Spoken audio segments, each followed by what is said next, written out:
All right. Well, at this time, I'd like to welcome back my guest from the past, Theo Fleury. It's good to have you back. Yeah, good to be with you, Ryan. Yeah. So how are things in the Great White North? Well, uh, let's see. The one word that comes to mind is complete and utter insanity, 24 hours a day, 7 days a week, right? So, um, but obviously it's golf season. That's And nice.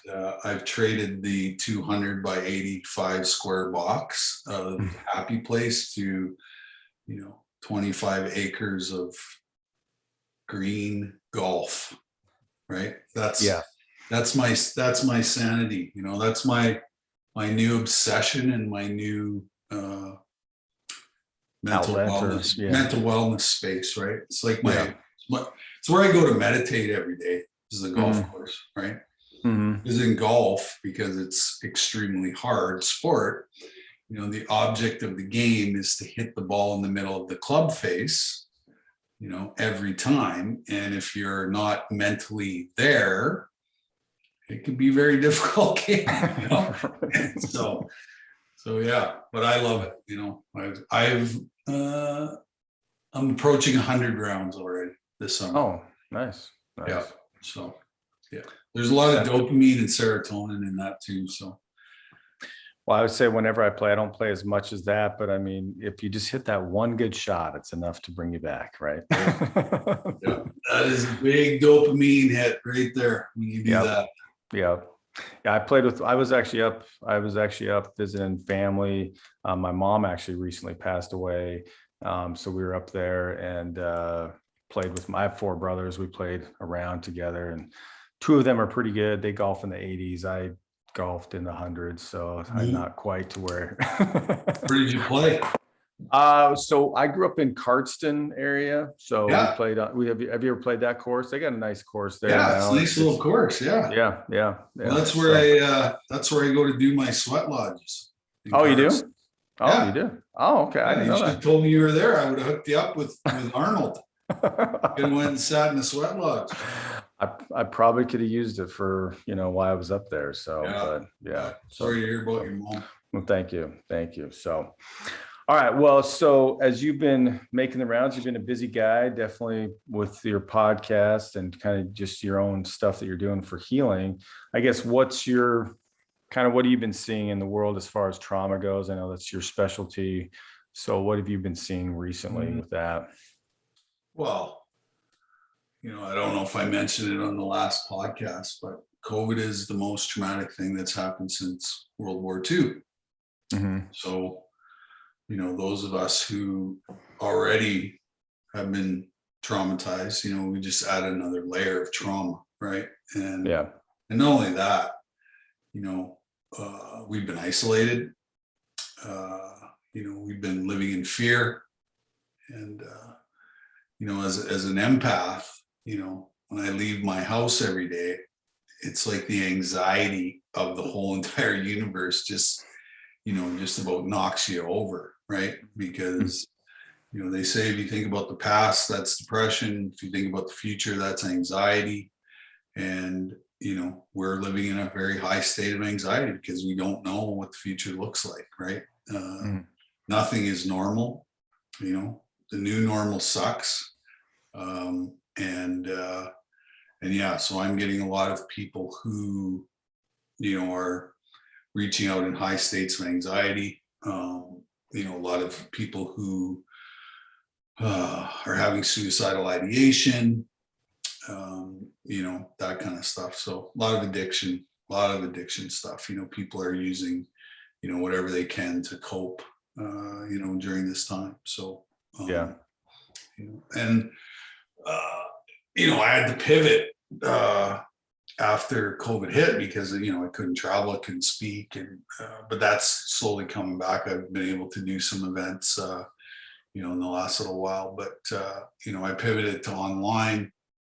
Created a program called Trauma Transformation, and I have, I think, 200 members now as a part of that course, and awesome. And we meet twice a month.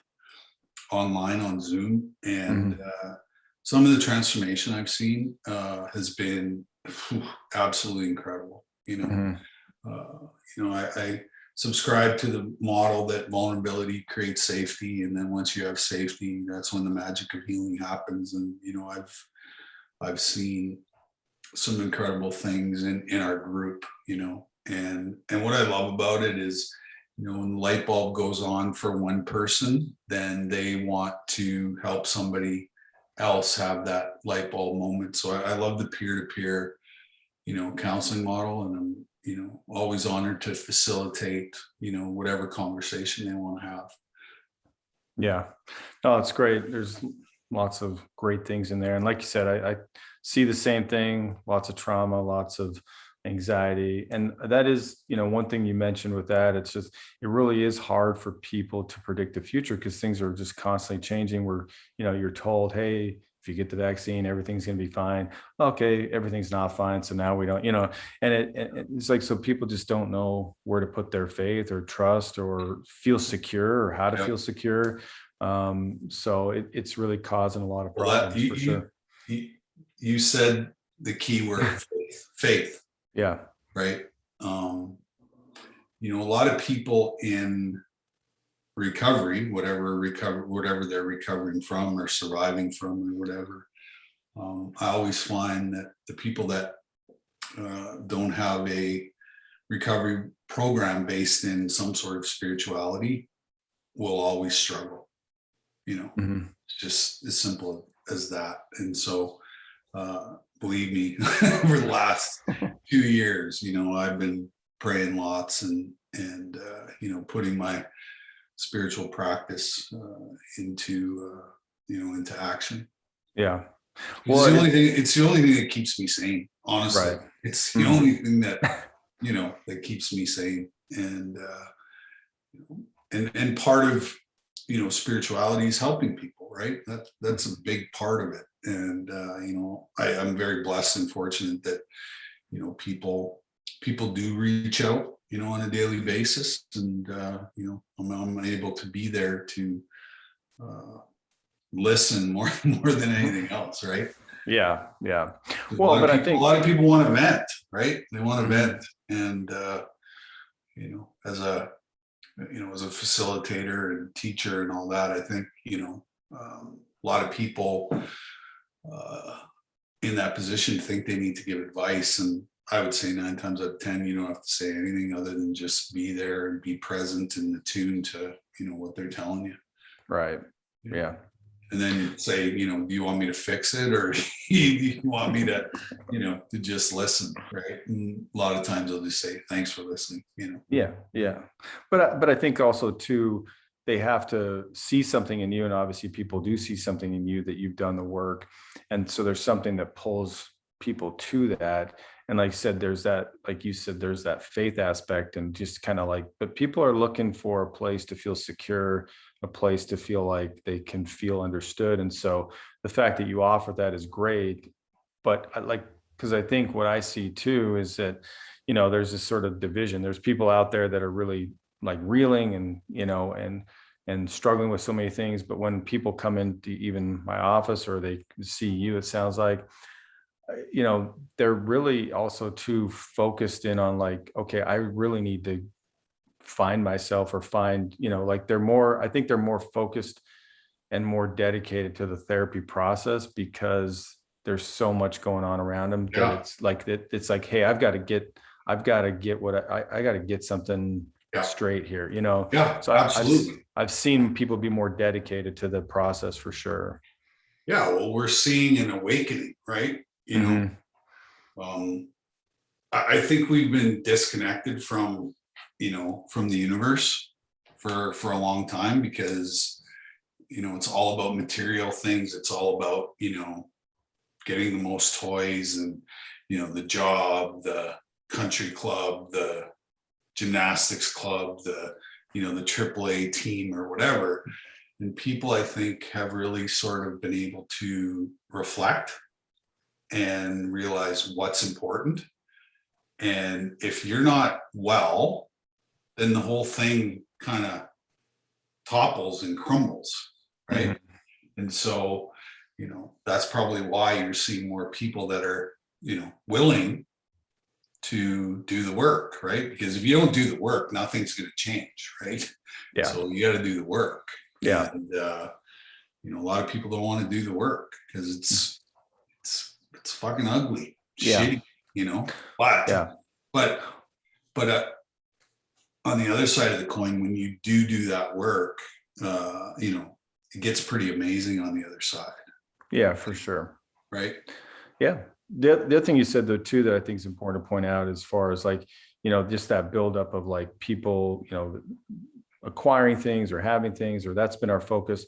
The other thing I read recently too is that that's kind of been our teaching, right? Is like how to get things, how to whatever, Yeah. but we haven't been taught how to deal with loss. And just think about like what COVID has Oh, brought with it, how much loss it's brought with yeah. us. We haven't really taught people how to deal with loss. And there's been so much loss out there Yeah. and so much of that going on. Again, it's sending people reeling and they don't really know how to manage that. Yeah. How do I deal with all this loss? And it's more trauma, right? Yeah. Loss, trauma, all that stuff, right? Yeah. Yeah. Grief is something that I honestly don't do well, Mhm. but, grieving is, on your own time, right? You can Mhm. take as long as you want, right? Yeah. But because we we live in an instant gratification society, we want to just blow through it, Mhm. right? But what we don't realize is, there's remnants that are left in our body, that get stored in our body, that are gonna reappear, at any time, Mhm. Yep. Yep. right?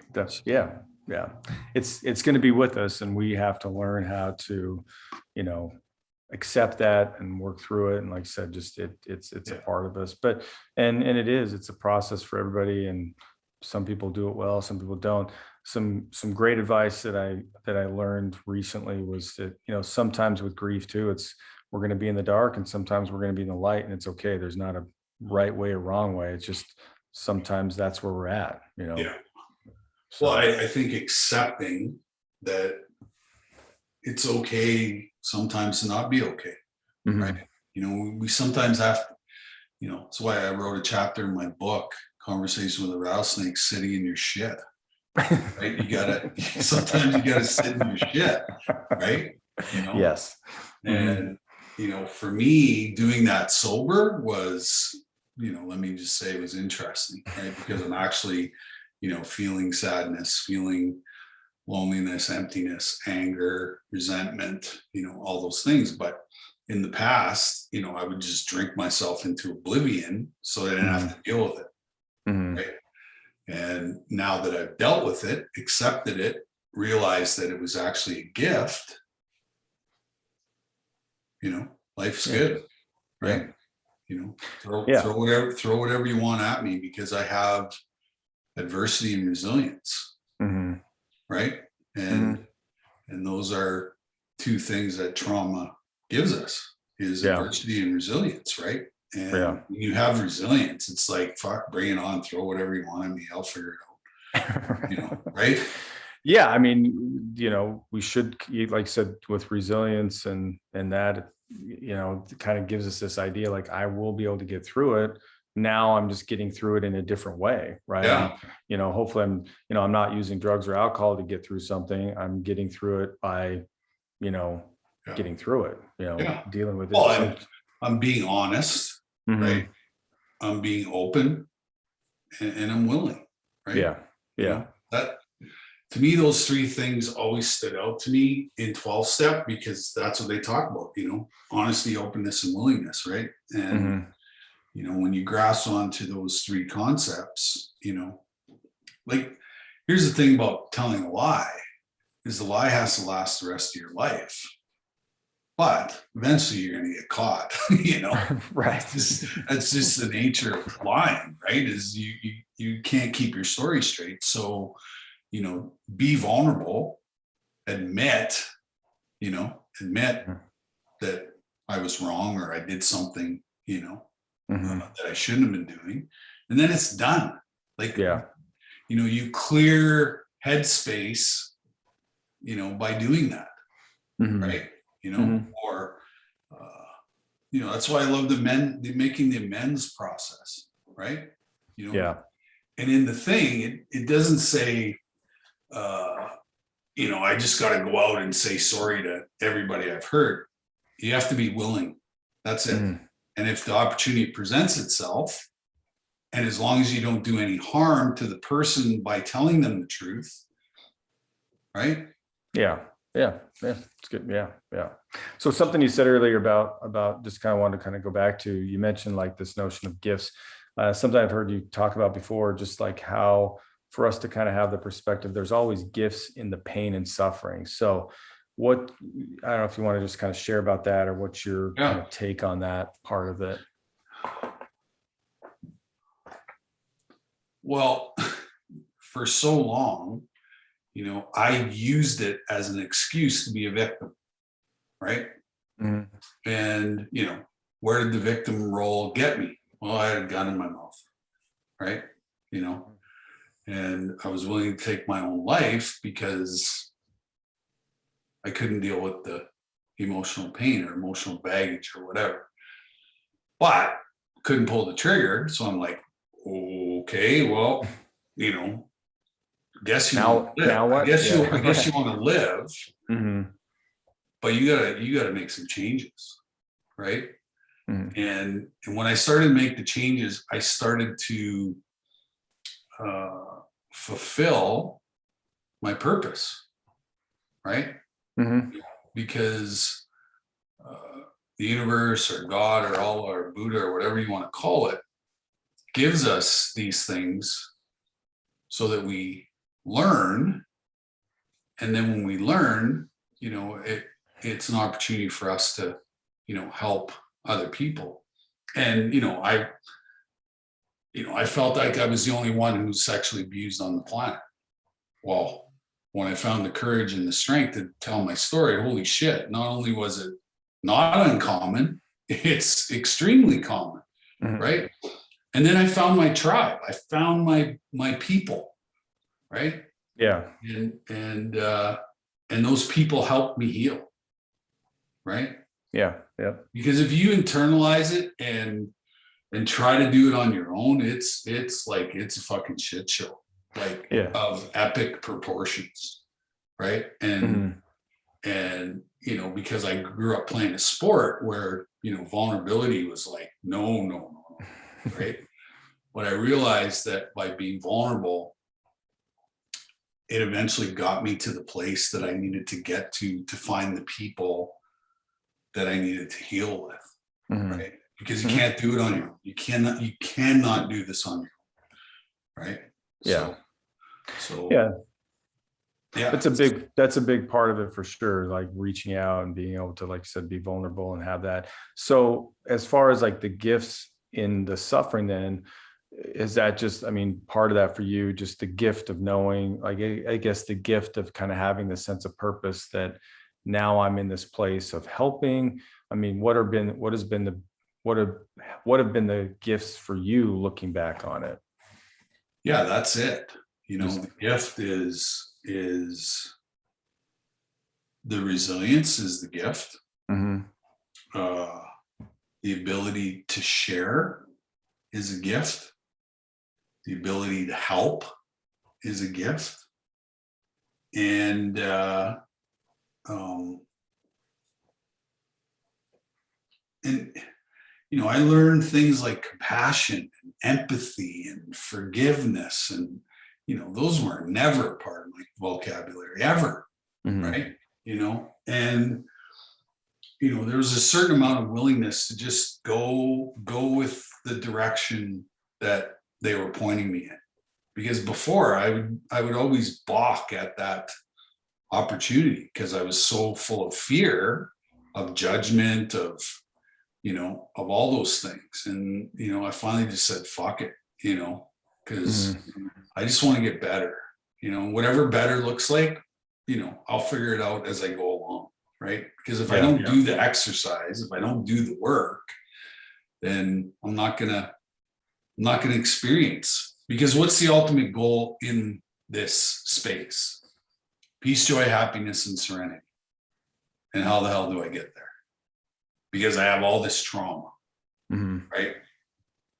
Seems like a monumental task, but it's one step at a time. It's baby steps, right? Right. Yeah. Yeah.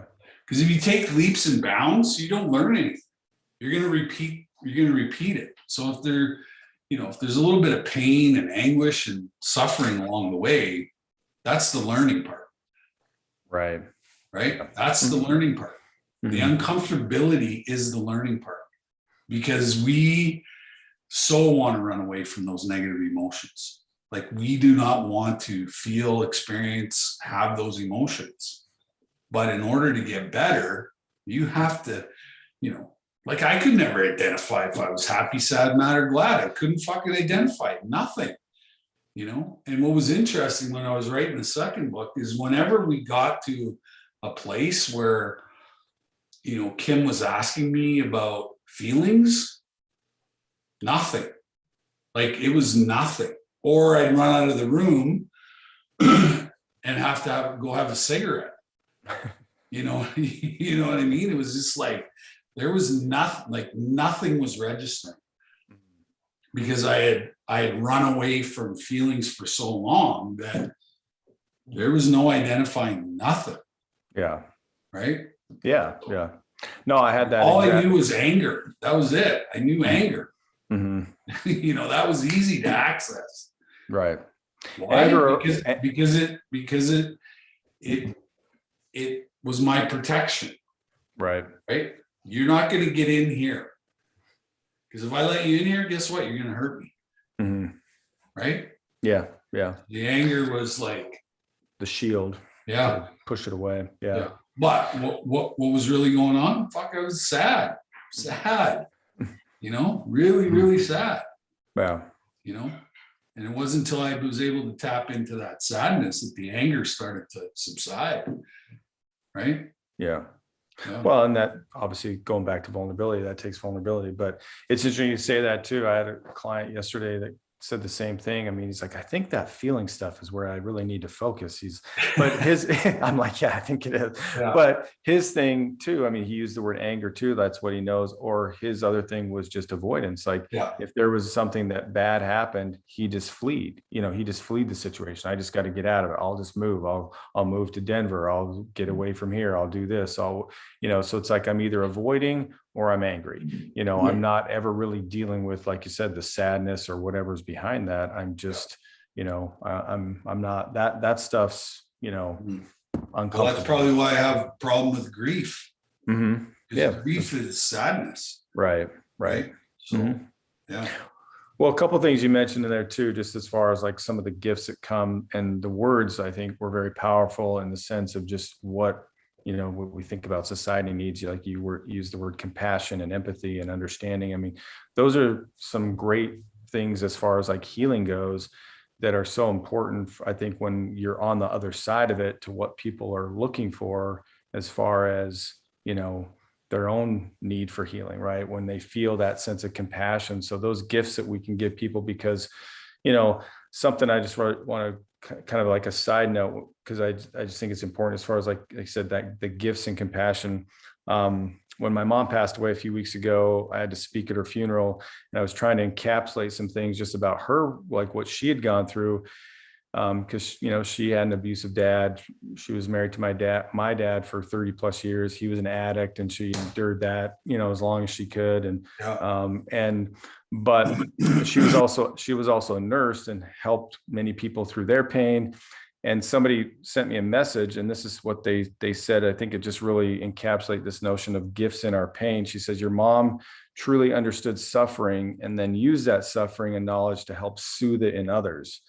And that to me was so powerful, because that really encapsulated, I think, what you're trying to say. And I think why that pain can be a gift if we use it in the right way, is because it truly can be used to help others, to help them feel something in their own life that it's okay. It's okay to be in that place, or it's okay to feel that. And I think that's what people are looking for. Yeah. Well, what was interesting was, I did a lot of EMDR. Uh-huh. Okay. And one particular session, and EMDR is kind of like a hypnotic, Yeah, I do EMDR. Okay. Yeah. Yeah. But So- other people, yeah. So we ended up, I don't know how the hell we got there, but we ended up where, 5 days before you're actually conceived, it's just you and the creator, right? So here I am in this EMDR session, and I'm beamed back to right before I'm swimming in to catch the egg. It's me and the creator, and I say to him, I'm like, why all this shit? And he said to me, dude, your life has been planned. Everything that's happened in your life was my plan for you. And I was just like, holy shit, like there are no coincidences, like this is, my life is played out the exact way it was supposed to play out, and, there was a lot of acceptance from that exercise, right? That there was a higher purpose for me, but I believe there's a higher purpose for everybody, and people coming in and out of your life, not by chance,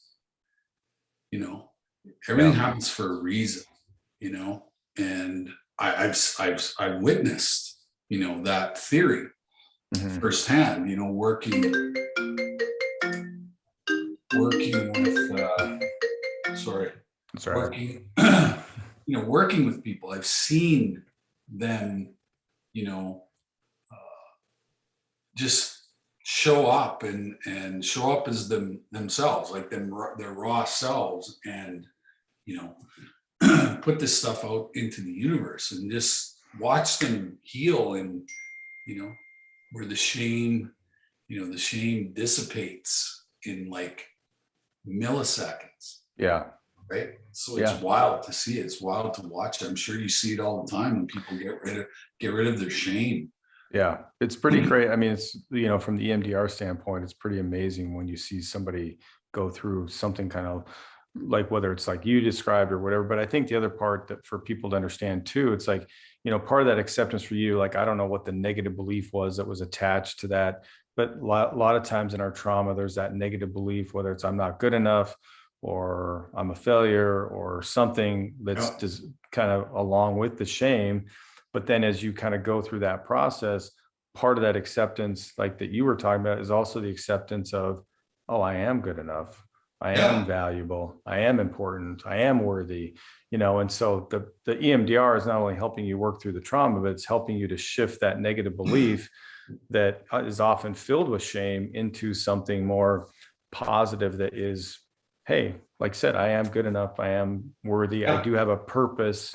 I do have these things. And so that's a big part of the healing there too. Yeah. Yeah. It's an amazing process. So what do you kind of share with people as far as like, I mean, because obviously EMDR, it's its own separate thing. And, and obviously there's some great, I think great healing that can be done through that. But just as a general kind of some of the dynamics for people letting go of trauma or working through it, what are some of your key things that you share with people when you're, talking with them?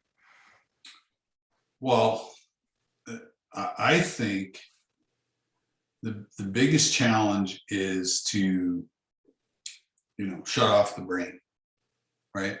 Because the brain it's an amazing tool, it's an amazing mechanism, but it's also, on the other side of the coin, pretty detrimental, right? Because the brain is velcroed, or the brain is Velcro for negativity. Yeah. Right. It's part of our survival system. Right. And, what I always tell people is, do you have a crystal ball? They're like, no. I go, well, you can't change the past. but you can learn from it, because when you learn from it, you'll become better.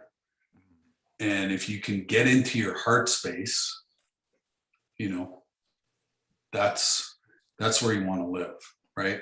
And you know, what's the heart space filled with? Compassion, empathy, forgiveness, you know, all these amazing qualities that we need in the healing process. Like, because when you get there, you're like, holy shit, like, why did I spend all this time, you know, thinking, you know, like you said, I'm not good enough, I'm not lovable, you know, somebody's going to abandon me, somebody's going to leave me, somebody's going to abuse me physically, emotionally, spiritually. And when you get to that place of compassion, empathy, and forgiveness, like, you become this amazingly strong person, you know. And you know, I do lots of meditation on the heart space, right? Because I know that's where, you know, all of my amazing qualities as a human being, that's where they live, that's where they are. And you know, I shut them off for so long, but you know, lots of people saw it. You know, they could see those moments of, you know, this amazing guy that I am. They could see those things, but I couldn't see it. Right? I couldn't see it, and now I see it. Right?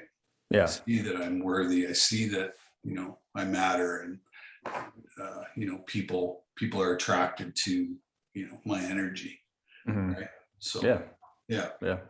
Well, and I think going back to some of the other things you've talked about or mentioned, and you know, a big part of that is about, like you said, vulnerability. We have to allow ourselves the opportunity to feel differently about ourselves, and we do that through, you know, if we just keep carrying around that belief, I'm not good enough or I'm not worthy, and we just kind of go about our way, then that's just how we're going to continue to treat ourselves. So it does take vulnerability to get into a place where it's like, well, hey, maybe I don't have to feel this way. Maybe I don't need to be, you know, see myself this way. So that vulnerability is so key in our inability to kind of get to that place where we can start to get away from the shame and let go of the shame of that's constantly bombarding us with, like, no, you are not good enough, or you are, you know, bad, or you are damaged, or whatever it is.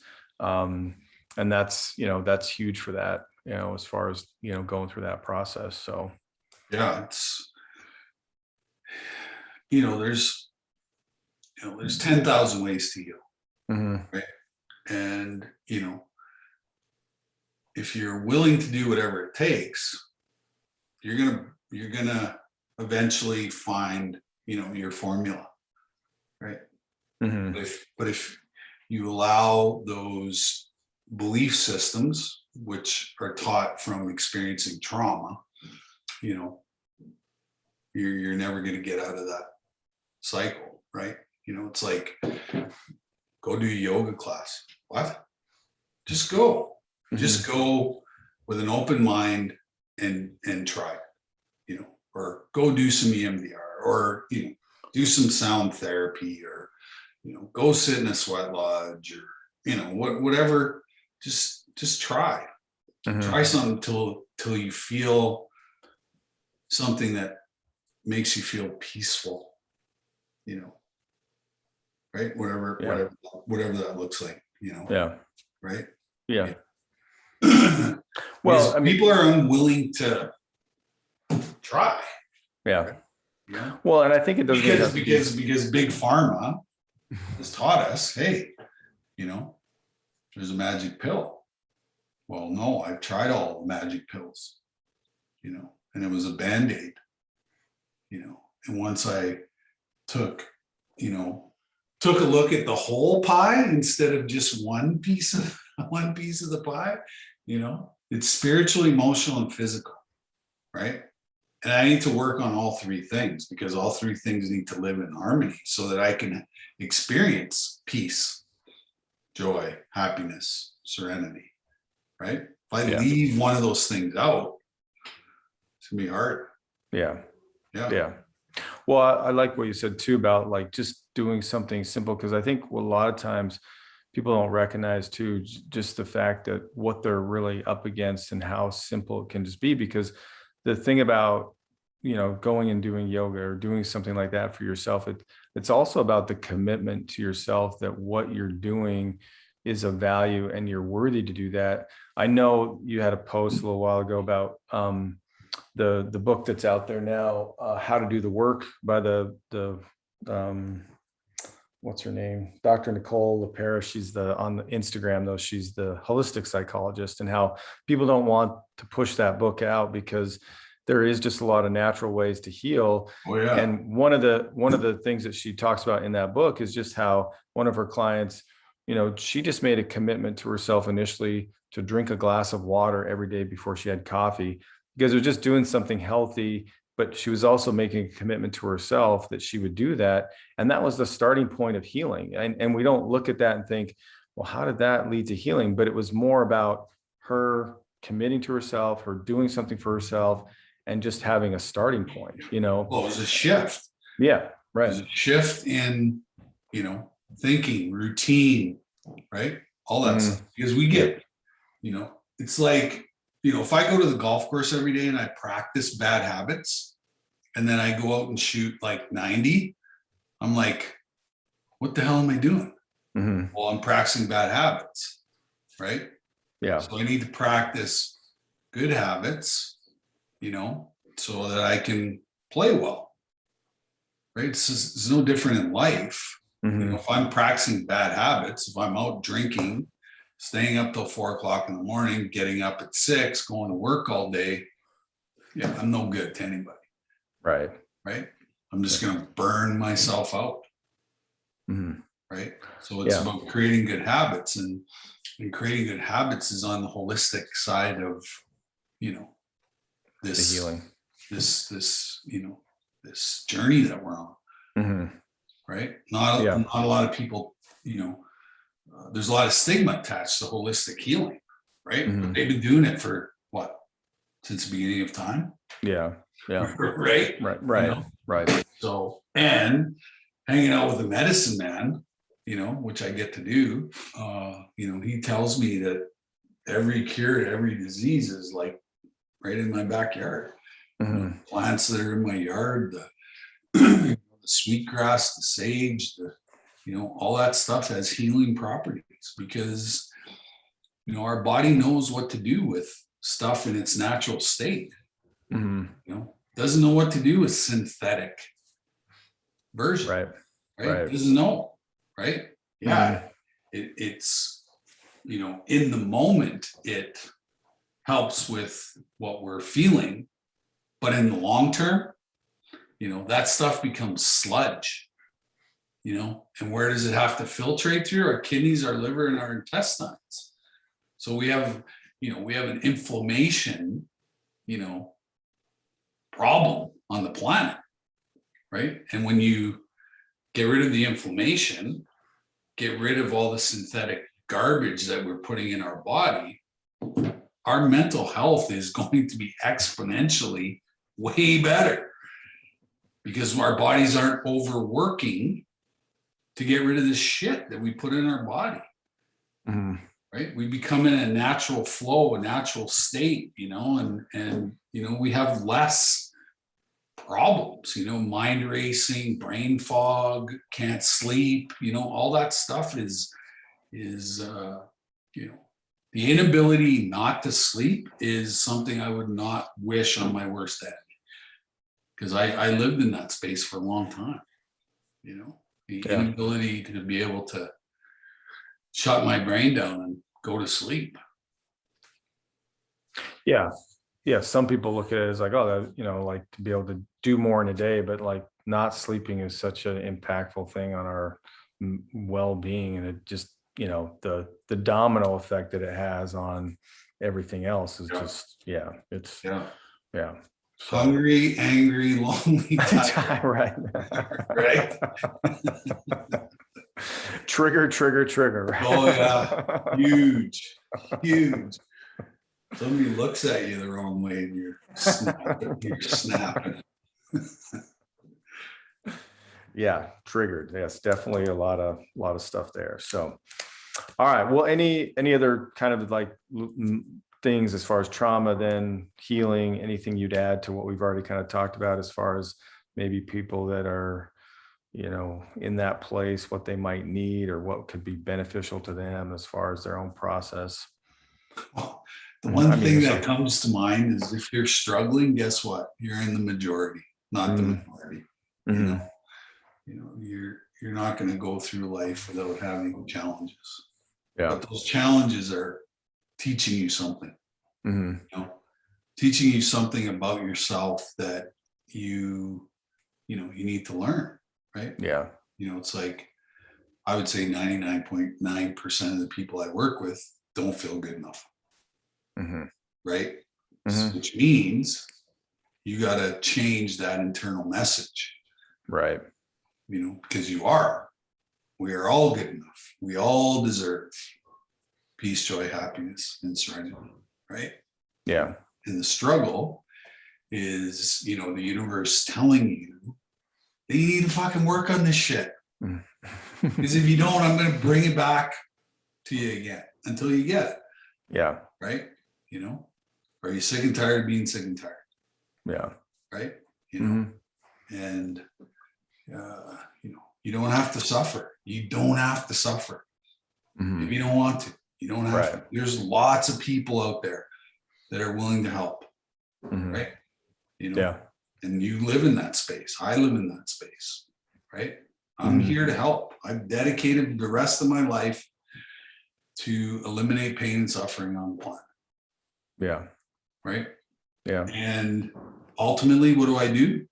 I collect people, right? Because once you mhm, turn the light bulb on for people, they're never going to leave you.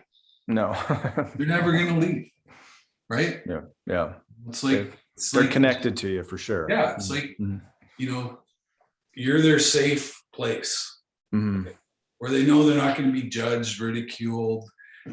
They're just we're going to listen, understand, relate, yeah, commonality, right?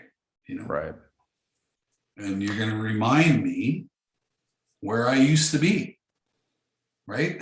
I right, remember that. I remember that, mhm, mhm, because it's about storytelling, right? Storytelling is, one of the oldest ways of communication, right? It's like when we sit in the sweat lodge, we're telling stories. The medicine man is telling stories, right? He's getting messages from the grandmothers and the grandfathers and the creator, and they're all stories. They're just stories, mhm, right? yeah, Yeah. yeah. Well, and I think part of that story, at least our own story too, and that kind of goes back to like just the gifts that we can have as far as our own pain and suffering. That's a part of that too. Like, what story are we going to tell? What are we going to share, and how is that going to be conveyed to other people? And that's really what connects us, is like you said, those stories. How we come together, how we bond. And I think one of the things that I see with people too, and you mentioned this as far as like even your own process, like thinking one, that you're the only one that's gone through something. So that keeps you isolated or disconnected. But then also too, people are so good at minimizing their trauma. It's like, oh, Right. it's not that bad, or it wasn't that bad, or maybe I'm whatever. And it's like, Yeah. no, it just, it's trauma, and trauma is trauma. Even some of the most well-intentioned parents can Yeah. create trauma in our lives. It's not Yeah. about blame or whatever. It's just about, hey, if I've experienced something, it's okay. And I might need to go and get some help for that, as opposed to minimizing it, which then sends the message to us that, you're really not that important, or you're Yeah. not whatever. And it just kind of compounds it, Yeah. We're doing the best we can with what we have. And if we Mhm. knew better, we'd do better. Right. Right. And therein lies the learning, Mhm. right? Yeah. The universe is trying to teach us something. Mhm. You're in pain. It's a pretty good sign that something needs to, Change or be be worked different, on. or yeah. Yeah. Yeah. Pain is a great motivator. It's a great motivator, Mhm. right? Yeah. And when you embrace it, that's the gift, Uh-huh. right? Yeah, what can this teach me? What can I get from it? And like you Yeah. said, what can be the benefit from this experience, which oftentimes helps me be a better person, helps me to be Yeah. more compassionate. Maybe it puts me in a situation where somebody's going to need me in a certain way. It's kind of quote unquote all for our good. We just have to Yeah. be willing to see it in that way. So Yeah. yeah. Yeah. We tend to um, be so burdened by, but that's the thing, emotional pain is emotional pain. Like there's no, like you feel your emotional pain the same way that I feel my emotional pain, right? Mhm. And we spend so much time running away from that emotional pain when the universe is telling us there's a lesson here. You need to learn. And you're not going to figure it out on your own. You need an external brain because your brain's not working right now, Mhm. right? Yeah. I need an external brain to come in and calm everything down, right? Yeah. And that's relationship, Hmm. right? Yeah. Yeah. The only way we're going to heal is in relationship. Yeah, we get abused, abandoned, neglected, all those things in relationship. Well, how am I going to heal? Well, I'm going to heal in relationship. Yeah. I read That's, some the other day, connection counters many yeah, unhealthy things. We just have to, you yeah, know, yeah. and And obviously, we're yeah. living in a world now that's completely disconnected. Right. So it's like, no wonder, when I walk out the door, I get run over, I get blown over by anxiety. Well, yeah, I get it. Right. Right. Yeah. So, Yeah. No, lots of good stuff there. Well, I really appreciate you coming on the show. I know you're a busy guy, and I really appreciate. I think when you talk about energy and why people are drawn to you is because if you're somebody that just you not only talk the talk, but you walk the walk, and you're willing. You really do are. This is really your life's purpose, and you really want to make it so you can help as many people as you can. And I think that shows in everything that you're doing. So it's well, great. I appreciate that. I always just say, it says nothing to do with me. It's, I surrendered, what was it, 5,812 days ago. Mhm. And just said, you know what, take me wherever you want to go. I'm not going to ask any questions. And, this is what happened. Right. I gave up control. That's what, yeah. Well, Right? but yeah, no, I mean, yeah, I say that's a topic in and of itself. But yes, that's ultimately what it comes down to, right? Okay, just here I am, Yeah. So Well, I wasn't doing a good job in the first place. So, well, there was some good things. You had a pretty good hockey career, so there were some good things, but yeah, those were moments. That right. wasn't an all time. That wasn't an all the time thing. So, it wasn't all the time thing. Yeah, I think I would have been. That's just what we saw from 5 to 8 on TV, right? After Yeah, and before yeah, was there was some yeah, other, you can read the book for those stories, right? What yeah. was going on, what was I would going have on been a little before closer to Wayne instead of 61st. that. He's number one. I'm 61. So Oh, if it would have been an all time thing, I think I might have been a little closer to him. So. well, hey, right. Live and learn, right? Yeah, absolutely. For sure. So, Live and learn. yeah. No, I'm happy with 61, considering. Yeah. That's Considering. All right. Well, again, thanks for coming on. I really appreciate it. And hopefully we can do it again sometime. Yeah, anytime. I always enjoy the conversation and, love what you do and, keep helping people. No, I will keep doing that. So, Yeah. yeah.